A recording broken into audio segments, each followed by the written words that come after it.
Hello, my name's Anastasis and I am the author and developer of the Anastasis Model. I just wanted to say hello today and to introduce you to Anastasis, give you a brief overview, and yeah, that's why I'm here. So the Anastasis model is a working model, and I say that because it's constantly in development. It's taken 10 years to get the Anastasis model to the place that it's at now, which has some sense of form and substance to it. But it's by no means the finished article, and I'm not for a moment suggesting that it encompasses everything that there is to do with trauma. However, what it does do, hopefully, is give a map and some guidance. It's a bit like a map and a compass, I suppose, in order to support you through trauma recovery, whether that's as a client or somebody that's in recovery trying to recover themselves, or whether that's as a practitioner working with people who are living with and trying to overcome developmental and relational trauma. So I've put together a PowerPoint, hoping that it will be helpful to you, and I'm really hoping as I'm doing this that it's recording me and the PowerPoint at the same time, so we'll find out when we've finished. But I make no apology for myself. I've learnt to be who I am, and I hope you'll accept me as I am, and as someone who has lived anastasis, and so therefore can talk a little bit about it. A little bit about it is all I'm going to say, because this is purely to let you know what's going on with the model. And if you want to be in touch and you want to know more, there's some details on the final slide and you can be in touch. So thank you for being here and for listening and sharing. So we start off with the basic concepts within the model, which is there's 5 dynamics and 5 domains. And the dynamics are a sense of movement and something that's not a fixed point. The domains are like a territory or a map of territory where you journey and you walk through. And so I'm trying to capture the sense that there are common experiences, common ground that we share, and there is movement that we experience. Feelings and emotions are something that I imagine to be movable and changeable, not something that's stagnant. As I guess for me, stagnant water is water that doesn't sustain healthy life. So in that sense, I imagine recovery and healthy well-being to be something that's dynamic and moving. So there's a basic overview here of the dynamics, which are connection, committee, labyrinth, omnibalance, and vortex. I'm going to go through these one by one. And the domains are autobiography, accountability, amnesty, archaeology, and alchemy. And again, I'll go through those very briefly, but one by one. The definition of a dynamic that I'm working with here is a force that affects change or affects progress. And for me, trauma in many ways shuts us down, keeps us in a freeze position, a freeze reaction. And I guess for me, learning to work with our own internal dynamics and the ways in which we respond to things internally, and the way in which we feel the movement and the shiftings of emotions and somatics and even things within our spirit and our soul are dynamic, and they can affect change and they can show progress, or we can shut them down because we're in that freeze response. And I think it's important to recognise that in order to recover, that we need to be able to re-establish a rhythm, a movement in our lives. So the first dynamic is what I'm calling connection, which is a focus on interpersonal relationships. And there's something there about healthy interpersonal relationships and what they might look like, and the reciprocity involved in interdependence and shared experience, which is often the highest form of human functioning. I think we're born dependent because we're very vulnerable and little children. We grow through independence. I am me, I have choice, I have a sense of self, I have autonomy. And we grow through that into an interdependence, which is a place where I know who I am and I know what I bring. And I also know what I don't have and what I don't bring that you might bring. So I can give you some of what I have and what I bring, and you can give me some of what you have and what you bring.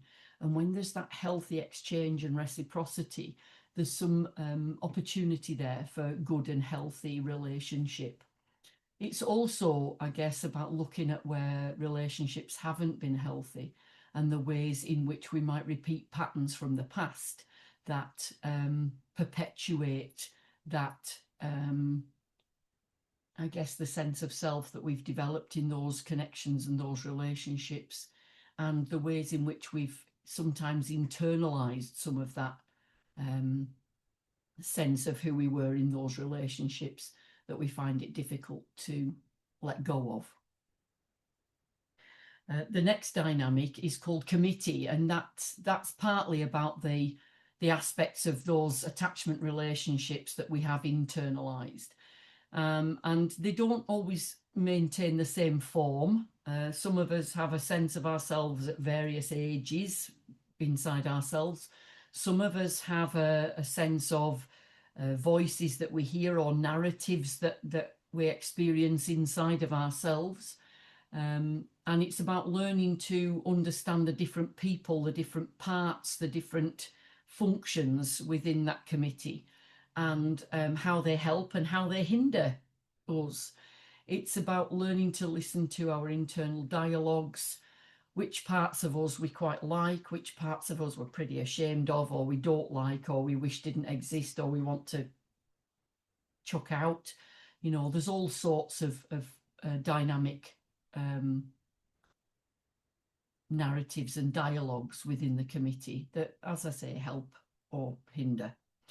I think for me, well-being is about managing your committee in a way that helps us to stay well, to stay balanced, and to, you know, do what needs to be done, whether that's action, whether that's reflection, whether that's resting, whether that's creating something or doing something, achieving something. It's about how we manage our committee and chair our own committee in a way that helps us to sustain that sense of well-being and agency over our own internal world. The next dynamic is the labyrinth, and the labyrinth is distinct from a maze. If you can see the picture, I hope you can see that actually what the labyrinth denotes is one pathway that we follow. You know, I've got a cursor here. I don't know if you can see this, but I'm following this pathway, and it's one pathway that follows twists and turns and goes through and back and out. It's not a dead end. It's not we go to a dead end and then we turn around and come back. It's all part of the journey. It's a bit like watching your footprints in the sand. If you walk into a place, you leave footprints behind you. When you turn around and walk out, there are two sets of footprints.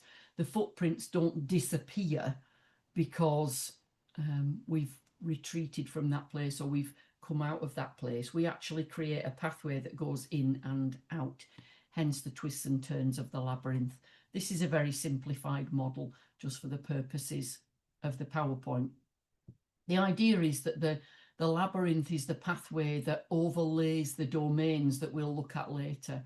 And as we journey through life and the twists and turns of life, that the pathway takes us, or we create a pathway that revisits and transects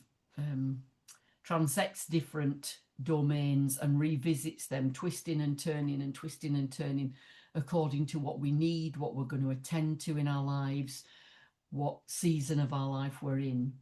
And as we move through those seasons, we kind of carve our own pathway. I think one of the main things about the labyrinth for me is that it's a forward motion, and we can't actually go back in time. We can't go back to a previous version of ourselves or a previous context or a previous experience and redo it or undo it or change it.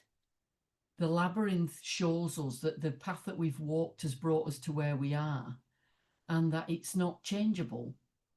And that what we can do is stay in the now and recognize that we have the now, and that choices and changes and adaptations that we make in the now may affect the forward journey, but the journey that we've walked has brought us to where we are. And we can resent it, we can be fearful of it, we can be frightened of repeating it, we can do lots of things, but we can't change it. So the object of the exercise then becomes looking back and learning from it and finding what was good about it, what we enjoyed about it, what blessed us, and looking for more of that going forward. And the mistakes that we've made and the things that we feel remorseful about or regret, we can't change those, and we can't stay stuck there, or we can stay stuck there. Probably wouldn't do as much good to stay stuck there. But what we can do is use that wisdom and insight that we gained from looking back through our labyrinth and say, okay, I'm going to make different choices moving forward. The fourth, I say fourth, it's the fourth on the PowerPoint. I don't think these things necessarily have an order to them. They come and go in the foreground and disappear into the background depending on what's in focus in our lives at the time. This is a word that I kind of made up. It started life as ambibalance, which was an amalgamation of ambivalence and balance. But ambi means two, and I guess what I've learned as the model's developed is that we don't just need to balance two values, ambivalence, but actually we've got a lot of things that we're spinning and juggling and playing with in our lives that all need to be balanced. So omnibalance, omni means all. And so omnibalance is a concept relating to keeping things in balance, balancing needs and demands, balancing things that give us energy with things that take our energy from us. It's about self-care. It's about creating a lifestyle that you don't need to escape from. It's about a well-being and a maintenance that helps us to not constantly be stressed, to not constantly be expecting too much of ourselves. It's about being able to listen, I guess, to a lot of the voices in the committee and the different demands, the different needs represented there, and being able to respect and value all of them, and recognizing what needs to take priority at any given moment, but then understanding the need to restore balance by attending to other needs later. It's about holding our polarities as well. It's about recognizing that life is not about either or. It's about both and. And for me, life that exists around a dualistic thinking of either or, you're either good or you're bad, you're either kind or you're cruel, is a very limited perspective. It's quite childlike because, you know, for a child, they're learning to understand. And so either or is the way they understand things. But actually, as we mature, we start recognizing that actually we can be cruel and we can be kind. We can be cruel when things have hurt us and caused us distress. And we can be kind when we are in loving connection with other people and with the world. There's something about being able to embrace the both andness of life, and being able to embrace our own polarities, our own opposites and conflicts and contradictions, and being able to sit with those and recognize that they're part of our experience without having to feel like one can survive and one has to go, one can be embraced and one has to be rejected, but that actually, you know, the fullness of life that I hope for people is actually being able to embrace our full range of emotions and recognize the validity of our experiences. The fifth dynamic is what I call the vortex. And this concept relates to movement, and it supports balance. I was saying at the beginning that stagnant water doesn't sustain healthy life. And I think there's something about that for me that the vortex represents. It's a swirling, a bit like when water goes down a plug hole. It's that kind of movement. And sometimes when that movement is turned in, it becomes like a whirlpool that sucks away energy, or that sucks away resource, or that feels like a drain. Sometimes when we push that vortex up and out because we're angry or we're fearful or whatever, we become more like a whirlwind or a tornado that can cause damage and pain, and that's really powerful. But if we can manage to sustain something between those two extremes, what we have is that sense of movement that allows us to steer and navigate.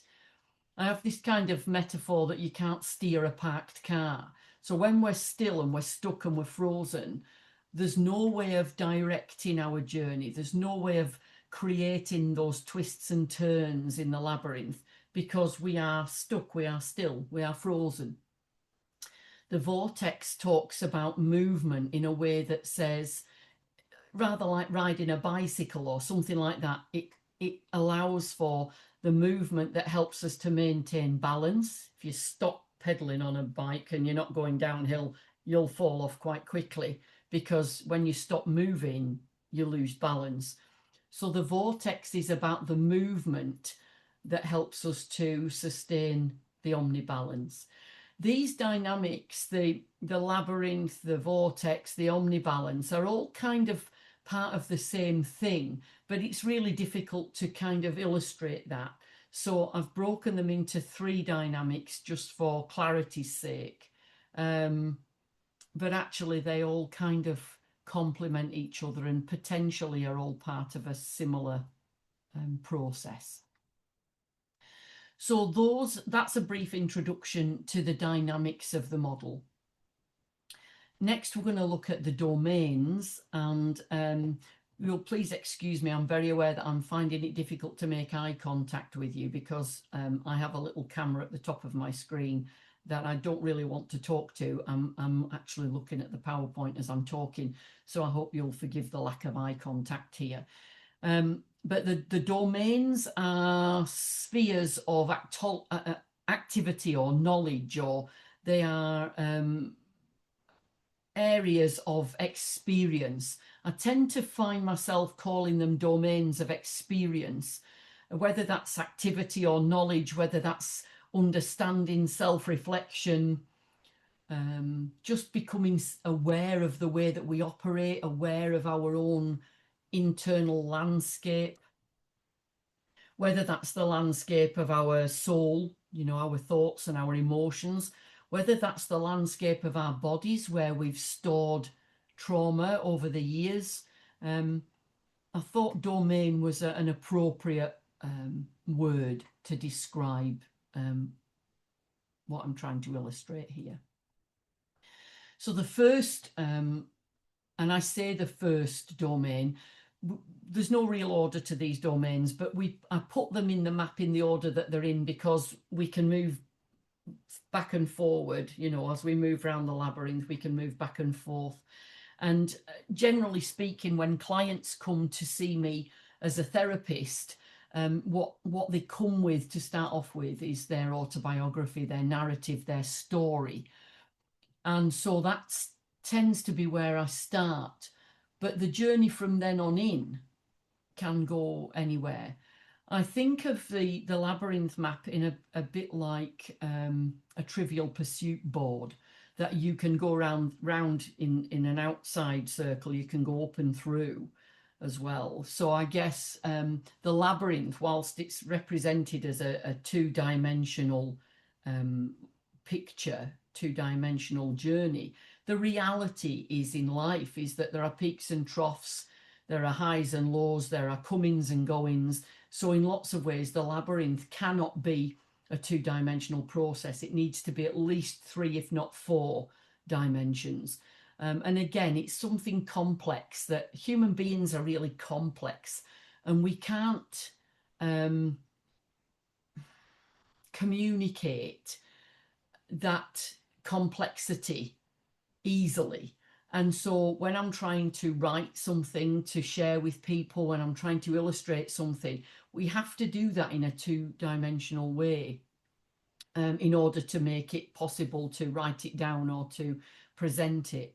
But in real terms, there's 3, 4, 5, even 6 dimensions to this model. So autobiography, as per the title, is about your own story. It's about your own narrative. It's about how you are experiencing the life that you've lived, what that's left you with, what you're holding on to, what you're not holding on to. It's about how you communicate that, whether that's a written journaling thing, whether that's a verbal monologue or even a dialogue, or if you're committee speaking, it could be a multiplicity of voices. It might also be the ways in which you store things in your body, and your body remembers something that you don't have a verbal memory for, or a pictorial memory of. It might also speak of the things that we can't remember, or the things that for whatever reason our psyche has chosen to file, to archive. And that autobiography is something that, as we grow through anastasis, as we journey the labyrinth, as we move and grow, the story will grow with us, and the story will change. And as we grow, and as we change position within the labyrinth, and as we journey through the different domains, that story will be seen from different perspectives.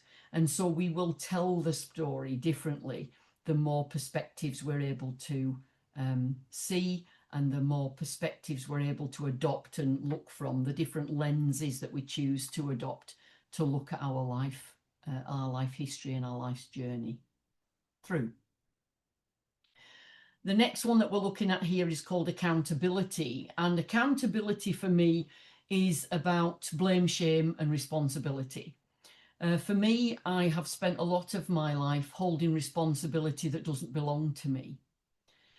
Holding responsibility for what other people couldn't cope with in me, or what other people couldn't tolerate, where people maybe were struggling with their own trauma and couldn't cope with my emotions or my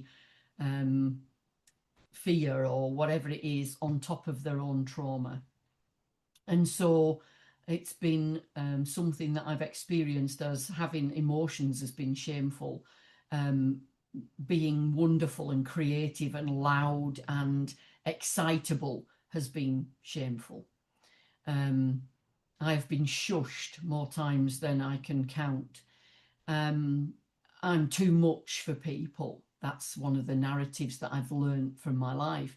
And as I go along, the more I'm realizing that actually, when people say to me that I'm too much, too loud, too dramatic, too whatever, that actually that's talking about their intolerance of me. It's not talking about me. So when people offer me those things, they're actually telling me something about their own inability to handle it, their own lack of capacity because they're managing their own stuff, or something's happening for them that means that they can't take my energy or my sadness or my grief or my pain or whatever, as well as what they're dealing with themselves. So that says something about them and not something about me. And it's learning. Accountability teaches us and helps us to differentiate between what's our responsibility, what we may have done that we're ashamed of, what we may have done that caused pain or suffering to someone else that we feel rightly remorseful for, which is what I refer to as guilt. And shame, which is actually some of that you're too much, you're too loud, you're too whatever, which I've taken on as a sense of this is me, but actually it's not me. It's telling me something about someone else and what they can or can't manage about me. But that actually isn't saying something about me, that's saying something about what they can manage. So it's learning the difference between doing something wrong, which is guilt, and we feel appropriately remorseful about it and need to make amends where possible for that.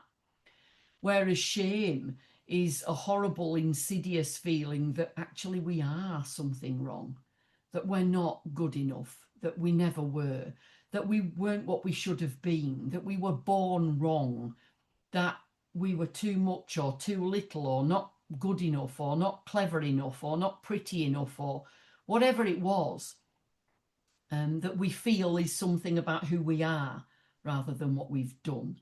So accountability helps us to differentiate between those things, to take what responsibility belongs to us and to either hand back or let go of the responsibility that belongs to others, or that even might belong to no one, where we've had experiences of pain and grief or trauma that have taught us something, where we've appropriated or picked up or taken responsibility that we didn't need to do, because actually it was just something that happened that was sad. It might have been inevitable. It might not have been anyone's fault. And so therefore we don't need to carry the responsibility for that. Neither do we need to put that on someone else. We just need to let it fly away, because perhaps it's no one's fault. It just was. So moving on from accountability, we come to the domain of amnesty, which amnesty is an interesting word. It comes from the word amnestia, which means to forget. And amnesty is a word that we use in this day and age to describe peacemaking, to describe, the process that we tried to achieve after the end of apartheid in South Africa. An amnesty is something that we need to find in order to not keep trying to enact revenge on one another. It's something that we need to understand as a place of peace, of achieving a place of peace, and a choice to forget, I suppose. Now, in real terms, short of lobotomizing ourselves, we can't forget. Our brains store everything. But the reality is that we can choose not to keep revisiting something. We can choose to drop the rope rather than keep going in a lifelong tug of war with someone who we can't win with and who won't let us win, and we can't let them win. And it just becomes this exhausting process of hanging on and blaming. So amnesty is about forgiveness. And forgiveness is not about saying that your pain doesn't matter. Forgiveness is not a process of saying, oh, well, never mind, suck it up and get on with it. That's not what forgiveness is. That's sublimination. It's not forgiveness. It's suppression. It's not forgiveness. It's putting your pain away to make somebody else feel better. That's not forgiveness. Forgiveness is saying, I've been wounded deeply, and I'm choosing not to let that wound define me. It's saying that I can bear a wound without becoming the wound. I can experience pain without letting it have the last word. So amnesty for me is around understanding, moving on from accountability. It's what's mine and what's not mine, and what can I do about it.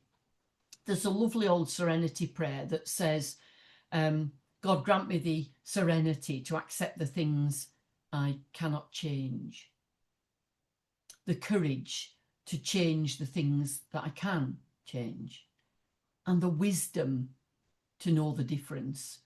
And for me, amnesty is about wisdom. It's about saying, I'm not going to waste any more energy on this. I'm not going to let this trauma have the last word. I'm going to choose to grow beyond it. I'm going to choose to outlive it. I'm going to choose to stop here.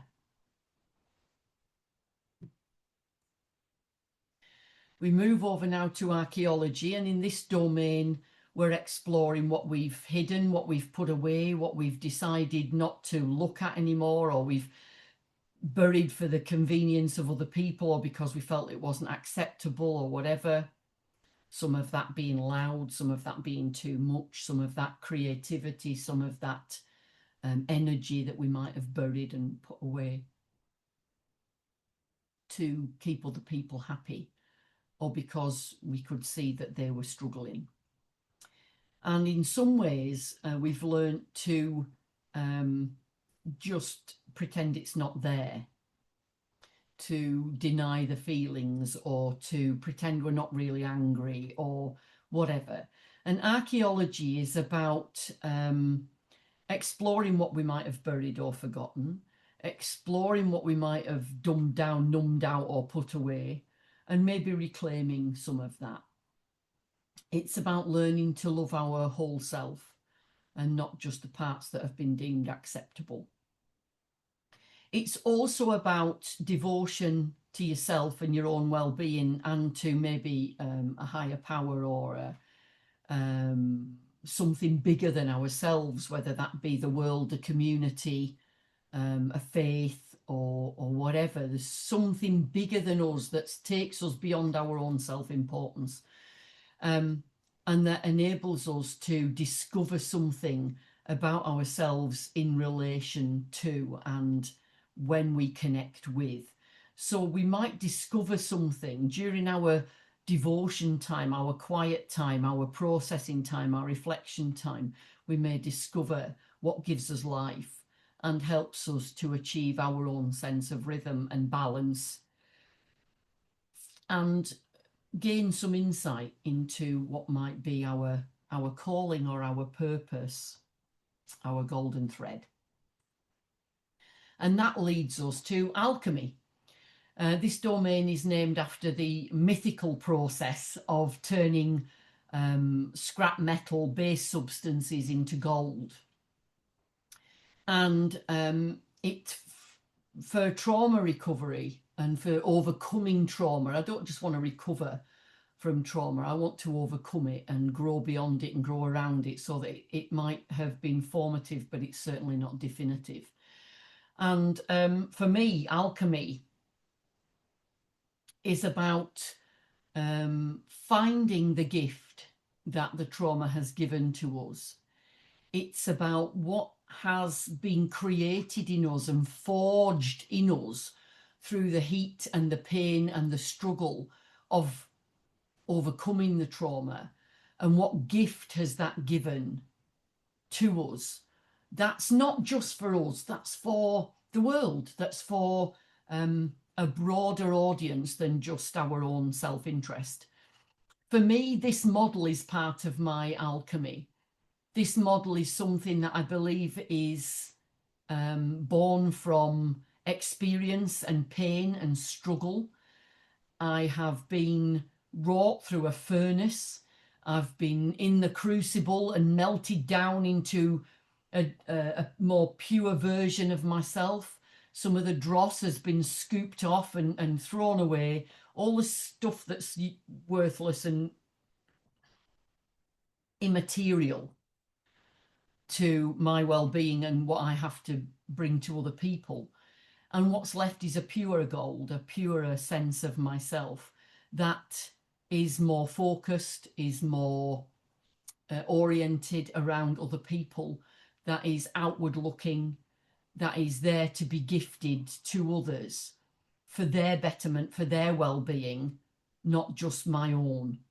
And in the giving, I am rewarded by the giving. I love teaching, I love sharing the model, and I am rewarded through that giving. And hopefully other people who are receiving that understanding, that learning, that language to be able to describe their trauma and therefore overcome it, it gives us both something in the sharing of it.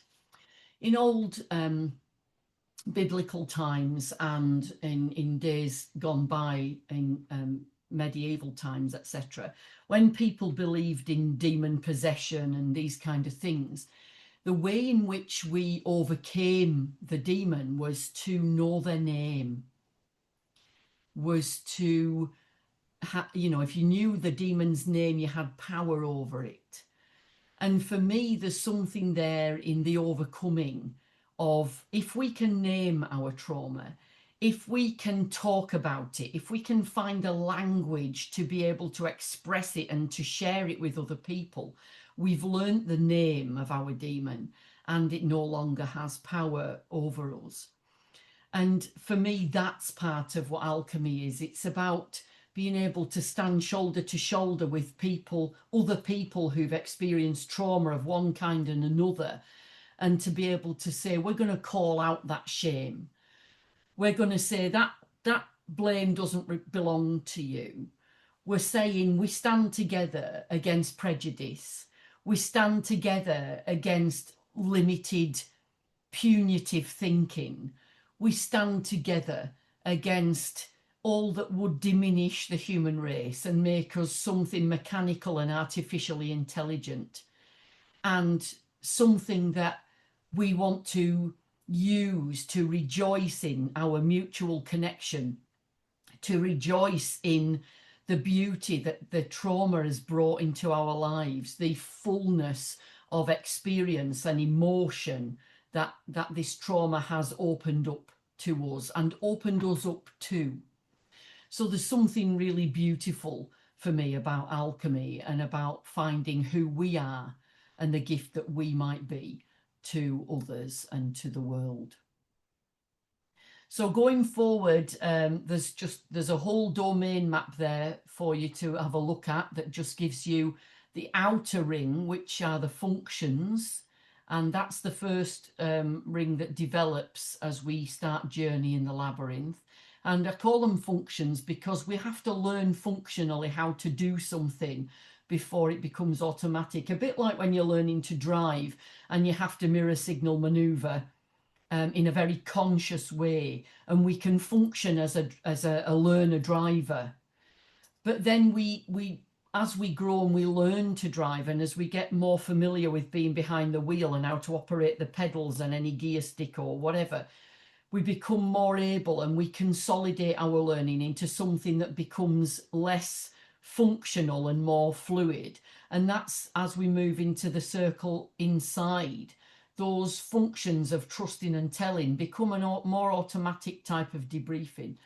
Exploring and experimenting with our narrative becomes a more natural way of debunking thoughts that are unhelpful and lies that we believe about ourselves, that kind of thing. So we move through the functions, and as we grow, we journey in through the labyrinth into the inner circle, and then again into a more unconsciously competent place where we start doing these things more unconsciously. And as we move into consolidation, we start to formulate a more integrated narrative and a more integrated sense of ourselves. You will notice that the center of the circle does not have a firm destination. And that's because as we carry on journeying through our labyrinth, our circles grow outwards like the rings of a tree. And we continue to journey towards our center, towards knowing ourselves more. And conversely, we also grow around ourselves rather like a Russian doll. In terms of how we relate, we mature on the inside and we have an equal maturity that develops on the outside in our relationships with other people. So I want to say thank you for being here, for listening. I want to just remind you that this model is something that I've spent a long time writing. And so therefore, if you want to use it or you want to know any more about it, please do come to me. I'd love to share it with you. And it is protected under copyright because it's something that I've written. But that doesn't mean that I don't want to share it with you. I do want to share it with you, but I'd prefer to be part of that sharing. I'd like to be able to work with you in whatever way you want to use the model. And so therefore, there's some details here about how you can be in touch with me. If you're interested in continuing professional development, if you're interested in running a course or me coming to you and running a course, or you're interested in training, we do a level 5 CPCAB accredited diploma course based on the model, which we'd love to welcome you to. At present, it's running out of Milton Keynes. We're also looking to run it closer to Oxford next year. I can come to you if you want to run it. I can come to you. Just be in touch and let me know. And for any other inquiries, there's another email address there. So it's training@authentictnt.uk for training and admin for inquiries. Thanks a lot. Bye.